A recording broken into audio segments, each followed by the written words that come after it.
Okay. Best way to remove protective film from commercial appliance. Alright, what you want to do is make yourself a solution of vinegar, water, soap, dish soap. You can use any dish soap. I use Dawn, and a little bit of Clorox bleach.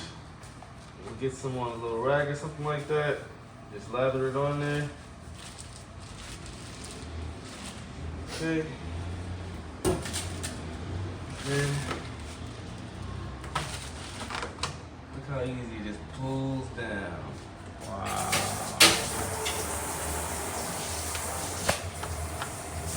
Come on.